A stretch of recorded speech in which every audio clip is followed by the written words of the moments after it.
Nah, mimpin itu suami apa istri kan gitu masalahnya. Aku tanya, sebenarnya di rumah tangga yang mimpin istri apa suami? Formalnya suami, Pak. Ini nek prakteknya jadi ya istri, Pak ya.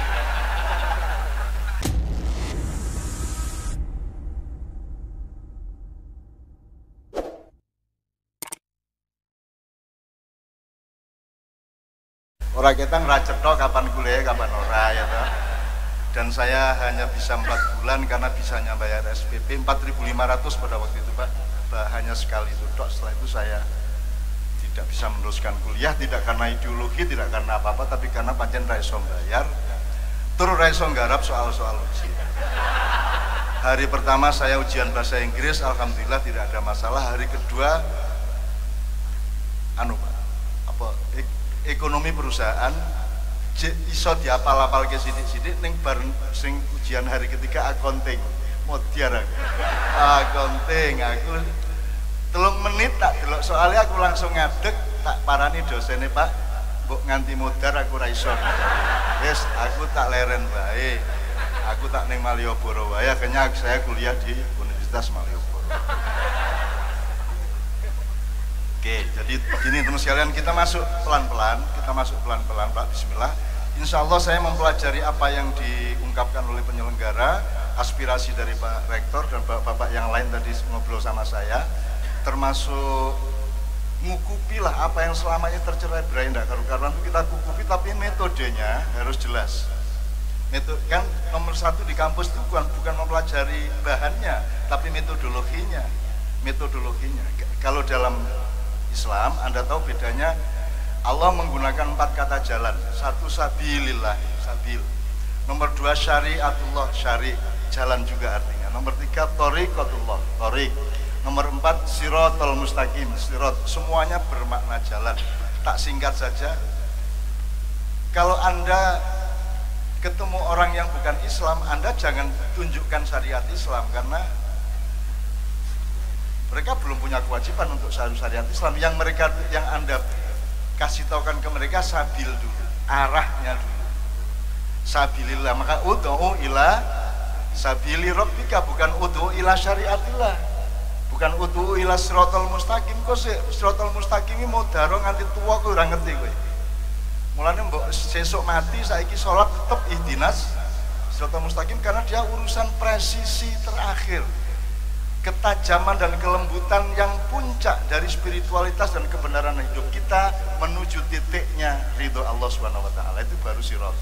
Nah, sabil arahnya, syari itu Allah ngasih jalan ngene loh. Kamu bikin irama subuh, kemudian kamu subuh nabogong, terus nanti sekian jam duhur nabogong, beberapa jam lagi nabogong lagi asar, 2 jam lagi nabogong lagi, maghrib, isya dan seterusnya. Itu sebuah irama, itu aransemen. Jadi itu aransemen musik, itu irama yang Allah atur, dan kita taat aja karena pasti akan berkah di situ, pasti akan benar secara psikologi, akan sehat secara biologi, pasti gitu ya, dan seterusnya. Tidak usah saya jelaskan, tapi pokoknya itu yang namanya syariatullah. Ini syariat untuk orang Islam pasca Muhammad SAW. Sebelum itu belum ada syariat seperti itu, karena masih punya pikiran waktu itu. Setelah Rasulullah itu pikirannya ora pati kanggo, akhirnya tiga buku manual.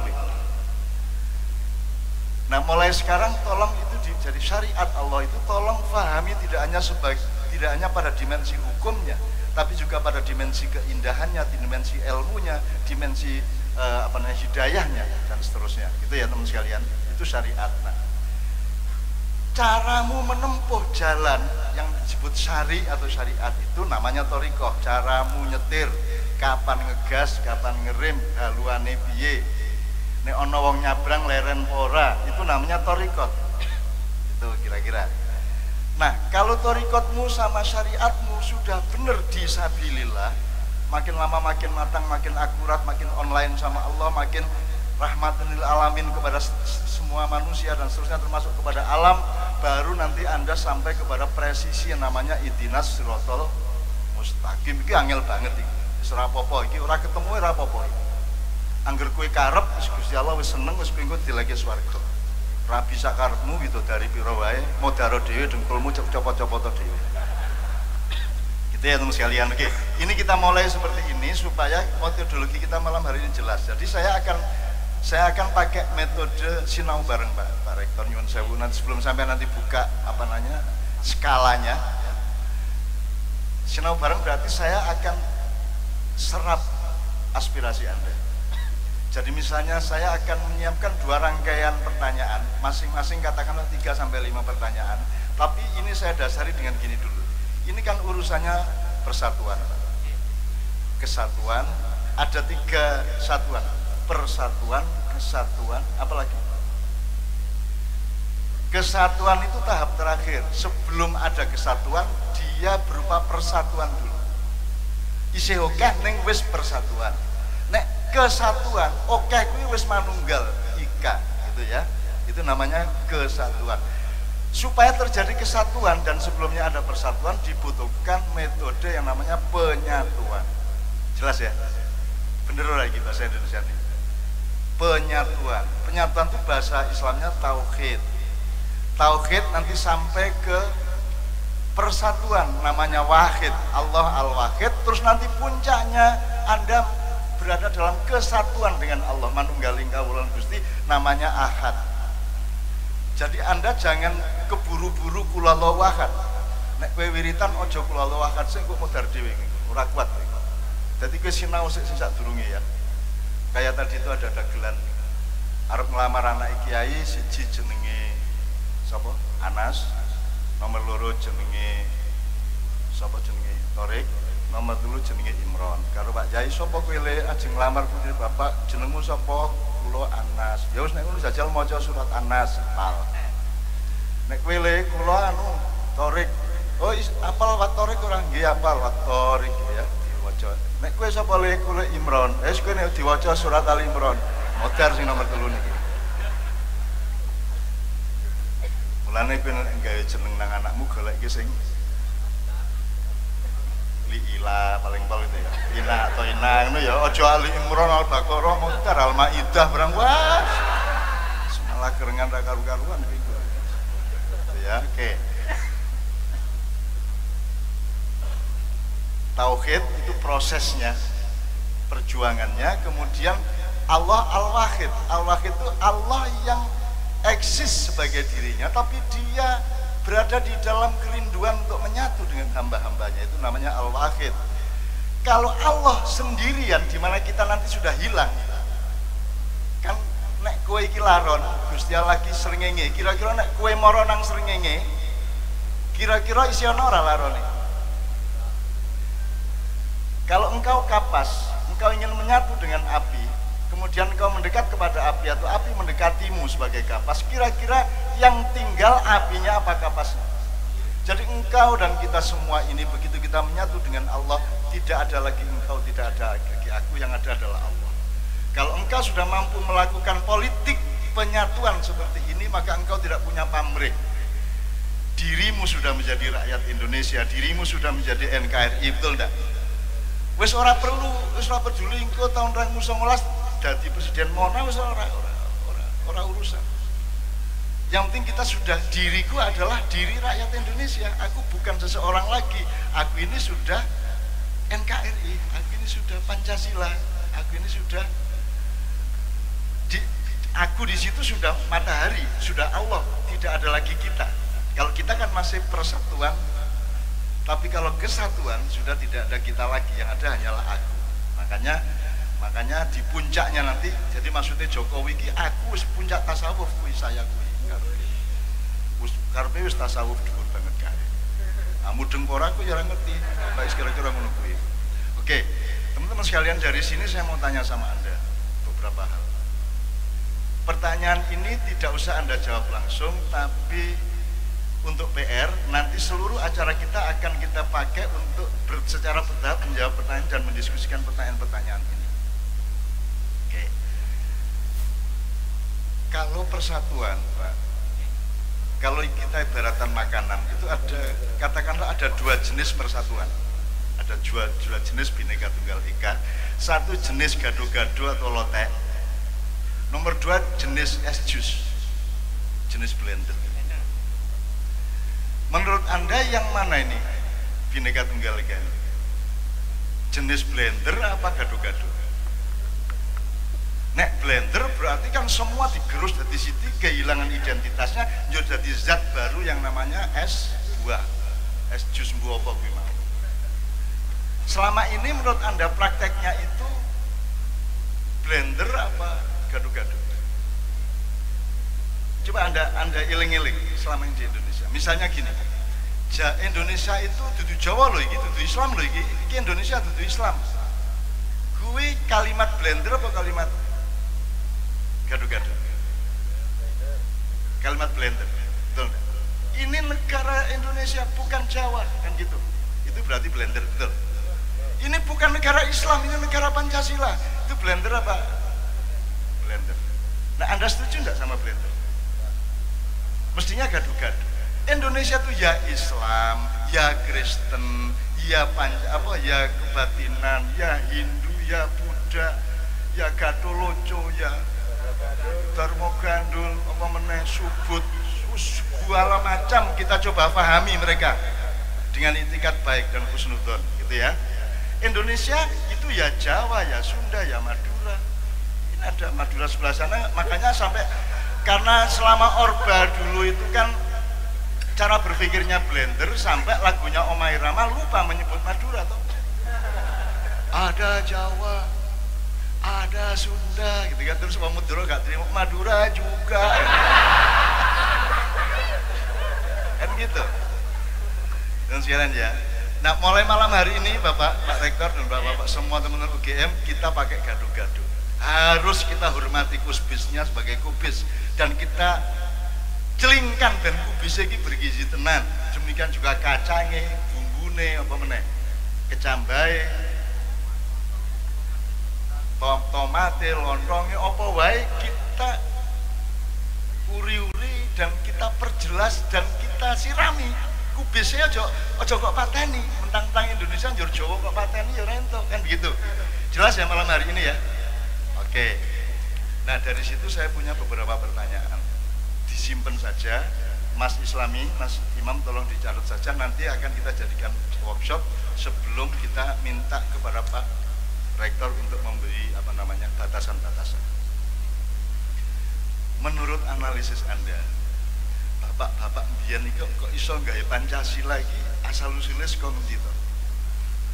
Kuwi mikir otentik apa belajar dari sejarah nenek moyang, apa belajar dari filosofi hidupnya, apa belajar dari agama atau dari mana? Kok bisa ketemu Pancasila itu? Jadi saya bilang tadi ojo memangan woi lho, kowe kudu goleki wite karo oyote karo lemahe, kan gitu. Nah, tolong nanti kalau ada yang siap menjawab nanti mendaftar ya. Menurut analisis historis Anda itu kira-kira gimana kok iso melahirkan Pancasila iki? Sak dunya ora lho, soalnya mung kene tok ya toh. Amerika memang Declaration of Independence sekuler sebenarnya. Kalau Indonesia kan ono jelas ketuhanan yang maha. Oke, ini pertama. Nanti tolong yang punya pendapat ini diungkapkan. Nomor 2.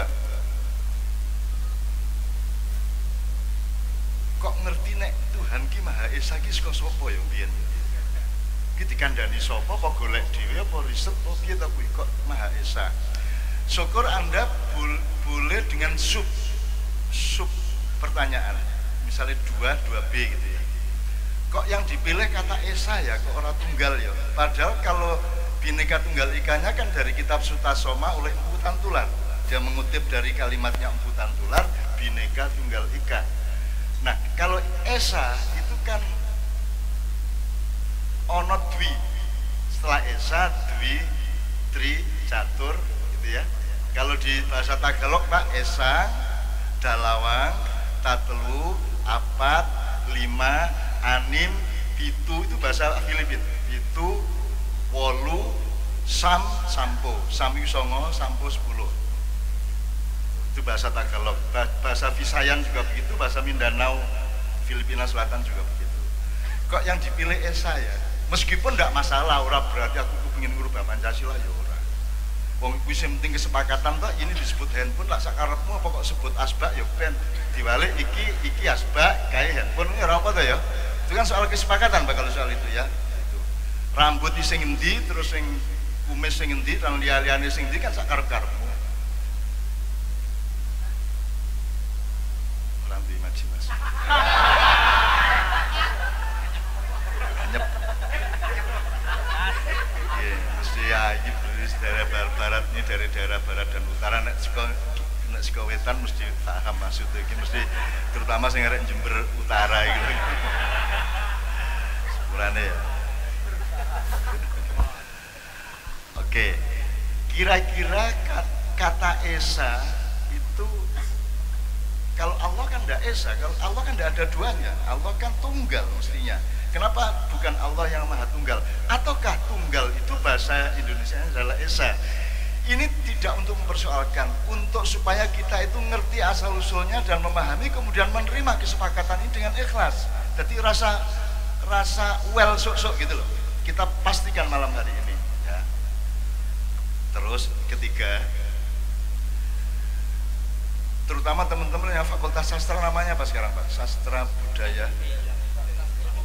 Fakultas Ilmu Budaya, di mana ilmu bahasa ada di situ ya Pak ya, jurusan Pak ya. Nah sekarang saya tanya, kalau Anda mempelajari kosakata di Pancasila, itu ada berapa kata yang diadopsi atau diimport? Boleh dari bahasa Sanskrit, boleh dari bahasa Kawi, bahasa kuno maupun bahasa Arab, dalam konteks Arab maupun konteks Islam. Kalau Anda kan orang akeh tapi kok daftari. Misalnya yang dari Al-Qur'an. Yang diambil dari Al-Qur'an misalnya kata apa wae? Adil, adab, hikmah, musyawarah, rakyat, ya. Apa? Ada ikhlas di Pancasila. Di Pancasila Pak. Di Pancasila maksud saya, yang Pancasila yang 5 butir itu yang mengadopsi dari Islam atau Arab dan lain-lain wacana atau sumber yang lain, misalnya Sanskrit, Buddha. Jangan lupa bahwa Mpu Tatular ini berarti Hindu Buddha. Berarti Bhinneka Tunggal Ika itu bisa dituduh ini musyrik karena bukan Islam. Bisa tak Pak ya? Kalau kita berpikirnya sumbu pendek dan pita sempit menunggu ini Mpu Tatular ini di zaman ini wacana di mana Hindu dan Buddha manunggal pada waktu itu dengan konstitusi yang namanya Utara Manawa waktu itu. Kemudian diganti dengan konstitusi Mataram, diambil dari Tajus Salatin, Bustanus Salatin dan seterusnya, yang sekarang menjadi pusat keributan di sebelah selatan sana dengan Sabda Raja dan seterusnya. Tapi itu bukan masalah malam hari ini. Nah teman-teman sekalian, coba dicari. Syukur ada yang nanti yang menjelaskan kalau rakyat itu dari kata apa. Itu konsep demokrasi atau kalau konsep demokrasi kenapa pakai rakyat? Kalau pakai rakyat kenapa tidak belajar kepada asal usul kata rakyat? Gitu ya. Terus bedanya apa rakyat sama masyarakat? Masyarakat juga dari bahasa Islam. Umat juga dari bahasa Islam. Apalagi Pak? Kenapa tidak pakai komunitas? Sekarang yang disebut komunitas kan kelompok kecil. Kalau community sebenarnya kan juga masyarakat kan gitu dan seterusnya. Ini juga lucu-lucu Indonesia ini. Jadi import nih dicampur aduk ora karu-karuan. Busine saka Jepang, rudone saka Cina, ya toh. Terus bane saka Jin. Pokoknya dicampur dadi siji. Nah, malam hari ini UGM akan membenahi pemahaman-pemahaman itu insyaallah. Kabeh ya. Oke. Pak Rektor, sebelum sampean bicara, ini memang agak panjang, Pak. Jadi saya ingin mempraktekkan dulu. Saya ingin yang bisa menjawab mendapat hadiah. Tapi pertanyaan tadi disimpan dulu, belum akan saya kembali. Ini saya akan memulai dengan Midland Nusantara. Malam hari ini bukan isi, tapi UGM. Kalau isi musik menjadi panglima, kalau di UGM pemikiran yang menjadi panglima. Jadi musik harus mengabdi kepada pemikiran, gitu ya.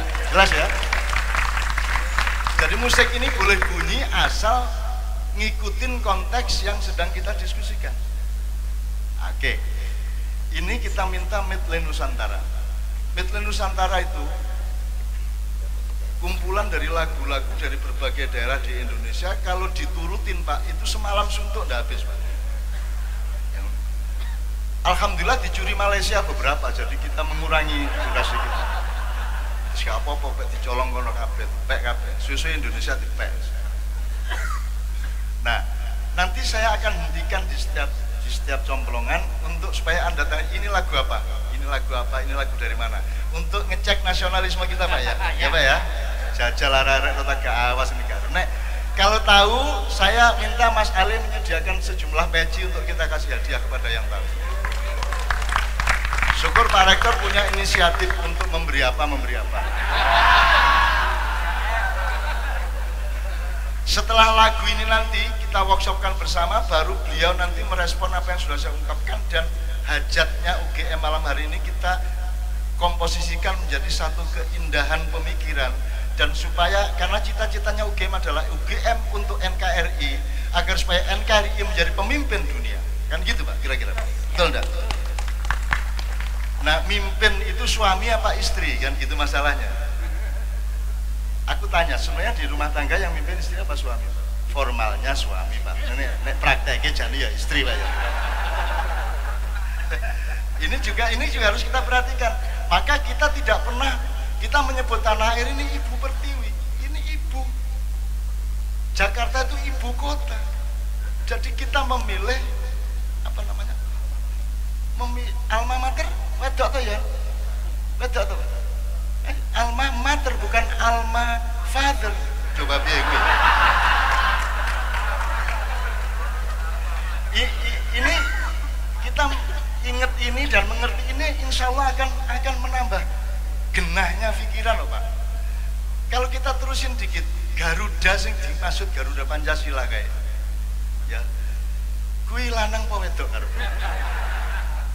Ini sudah saya tanyakan kemarin di Maian, di mana itu. Tolong nanti dijawab.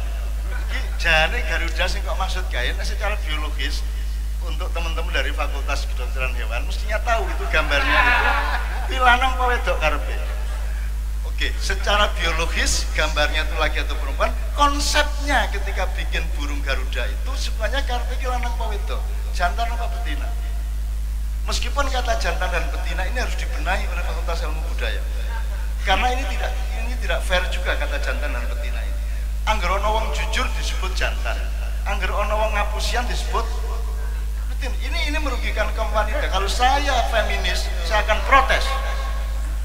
Angger elek mesti disebut betina, angger ono wong ora, misalnya rektor kok ndak berani ikut demo mahasiswa, tukoke katong misalnya, kayak kotang kan misalnya gitu. Kan gitu. Itu kan menghina wanita. Apakah wanita lebih rendah dari laki-laki?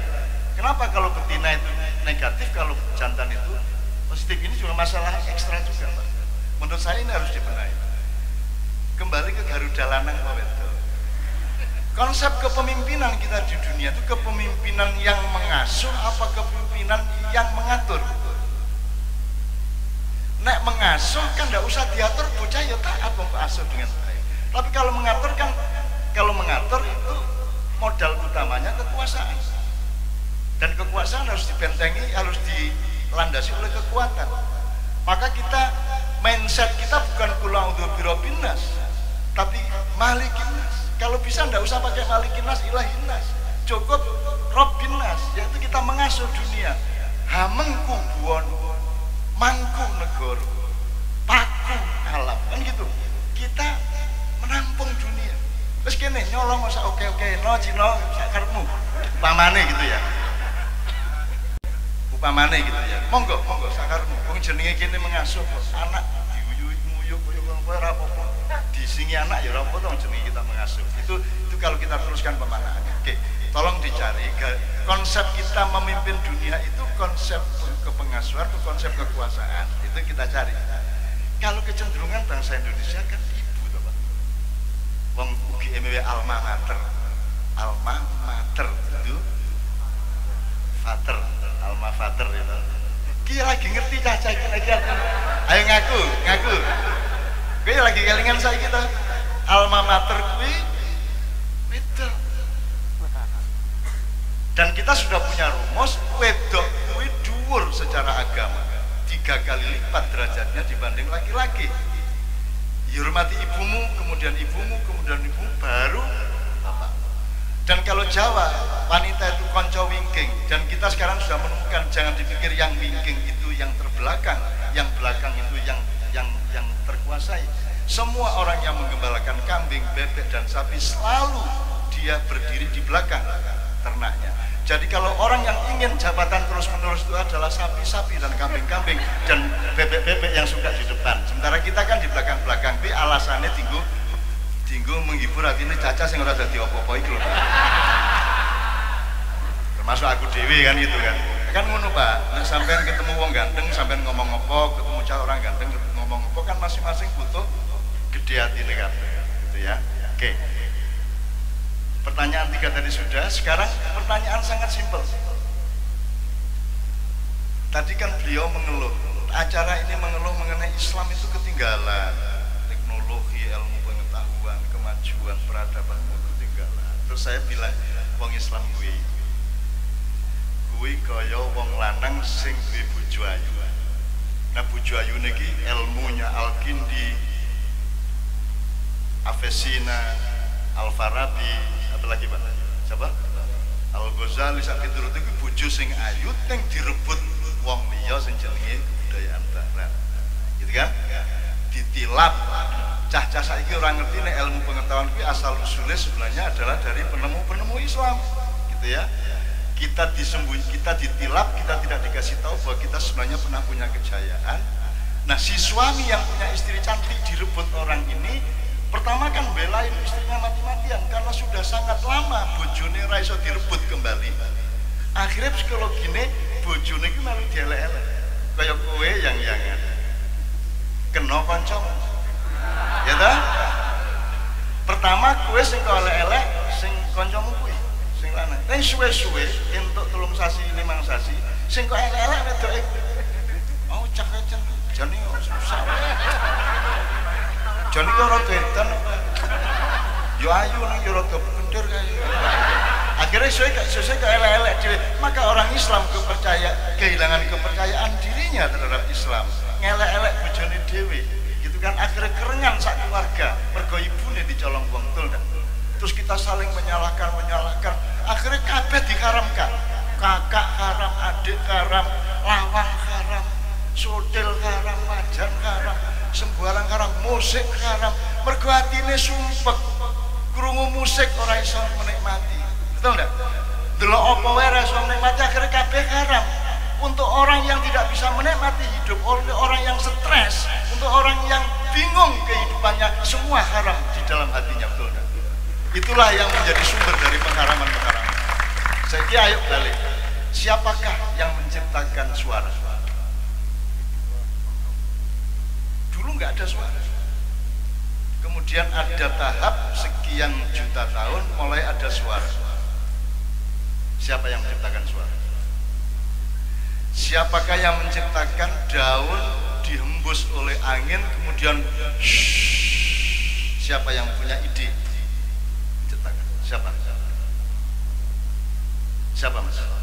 Yang keras ya Allah, ya sapa meneh, masa kowe bapakmu mesti bae.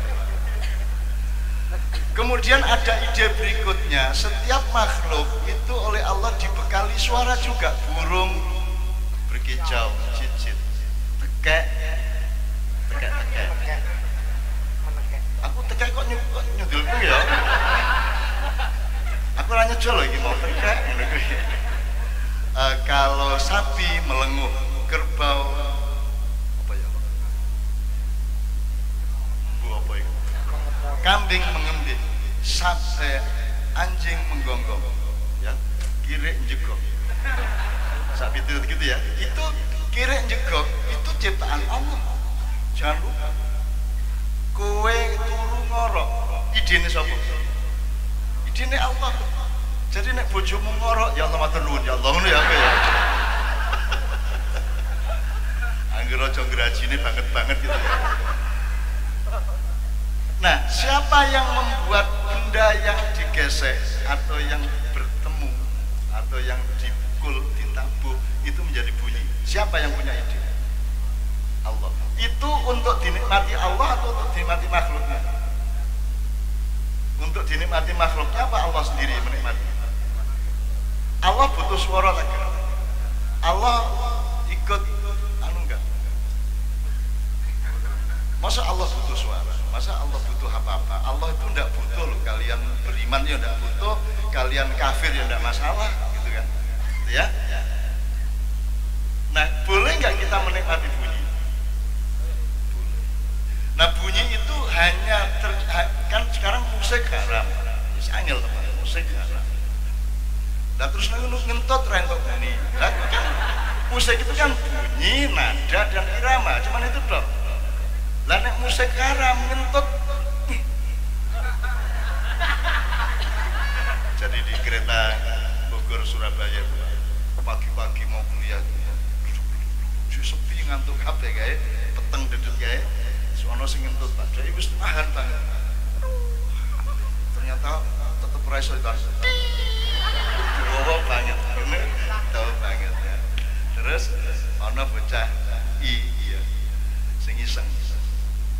Terus dia nyeletuk nyaris tak terdengar. Kayak iklan gitu lah ya. Nyaris tak terdengar. Begitu terang benderang sing ngentut jilbaban. Lu kok sing ngentut jilbaban? Jilbaban ngentut ya lek kok. Ape jilbaban yo ape. Ning nek jilbaban ngentut ya rada izin kan itu.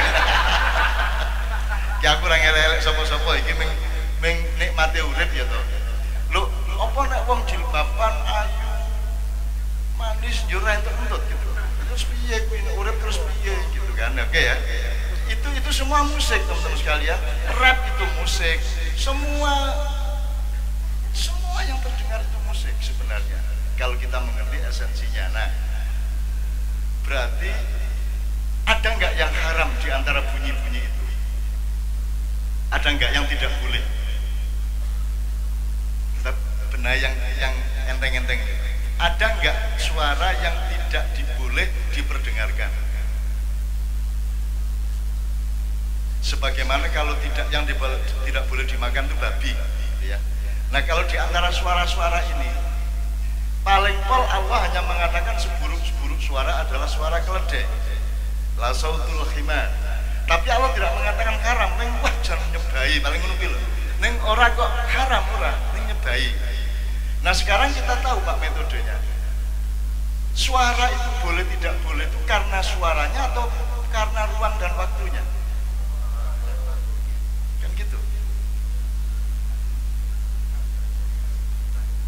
Jumatan dan pemenang. Ya. Apa? Terawih gak boleh apa meneh? Ngising karo wiritan. Jadi kan soal tempatnya makomat, konteks makom itu bahasa Indonesianya, bahasa Inggrisnya konteks, koordinat peristiwanya, ruang dan waktunya gitu ya teman sekalian. Oke, sekarang saya mohon izin untuk membunyikan ya. Dan langsung saya minta pertama. Ya udah, sebagaimana biasa, tapi nanti saya potong dengan tangan saya naik ini berarti saya potong.